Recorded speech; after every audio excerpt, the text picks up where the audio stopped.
Hi fellows, this is LR Elda. Today I want to speak about one interesting verse.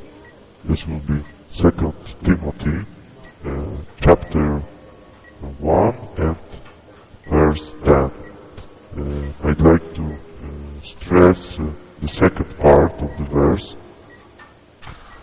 2 Timothy chapter 1 verse 10. Christ Jesus, who has abolished death, that has shed light upon life and incorruption through the good news. It is interesting that good news of the Christ was about life and incorruption.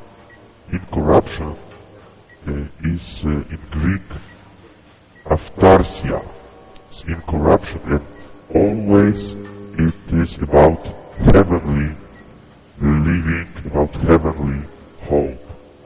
It is interesting that Jehovah's Witnesses do not speak much about heavenly hope. They always, with another people, talk about earthly hope.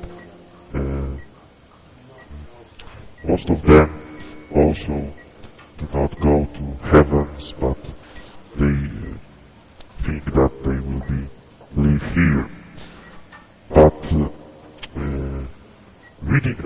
by reading that verse, we can understand that the good news of the first century, of the Christ, of the apostles, of the first disciples of Jesus, is not the same that the good news that is preached today by Jehovah's Witnesses. Jesus Christ talking about heaven, JWs talk about earth, and if we take their Kingdom Interlinear translation of the Greek scriptures and check out this verse,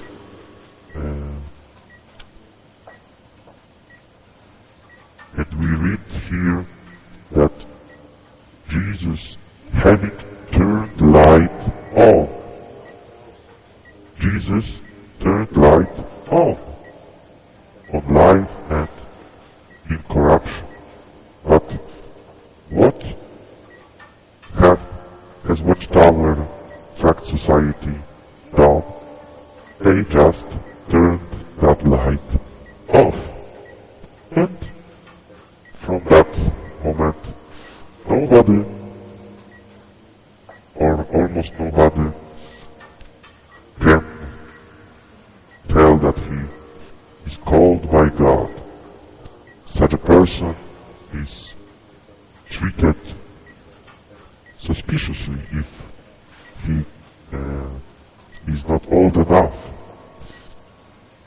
If he has not much huge record of theocratic ministry, it's impossible for him or her to be called. And many other translations teach us similarly. For example, a conservative version, we read here that he brought life and immortality to light. Jesus brought life and immortality to light. And Watchtower Tract Society, or governing body, hid it, overshadowed it. Free Bible version, we read here that he destroyed death, making life and immortality brilliantly clear through the good news. Brilliantly clear. But in JW's religion, it's not clear. It's not clear to everyone.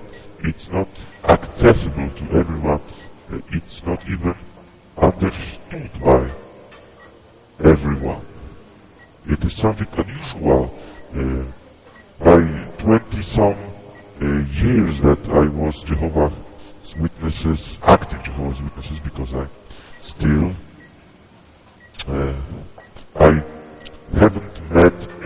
anyone, absolutely anyone who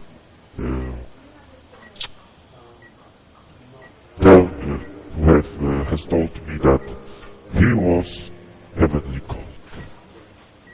And I think that many or most of you did not meet anyone, such a person, who was from Jehovah's Witnesses. And the last translation, International Standard Version, we read here that Jesus, who has destroyed death and through the gospel has brought life and release from death into full view. Why God should show us something and then tell us that it's not for us? It will be cruel. If you have a child or any children, and you want to give something, or want to give only one of these children, will you show that gift to everyone that will not be given, will not get this? Why? Why God should do such a thing, such a cruel thing?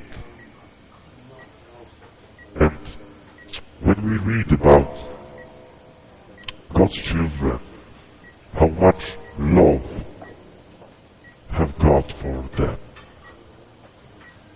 and we go to the Kingdom Hall, and then we constantly hear that we are not these children of God, that we are not loved to such a measure as them.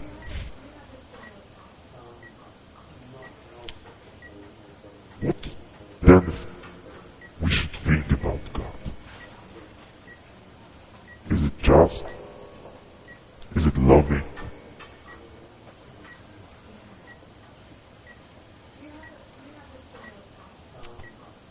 But we know the truth.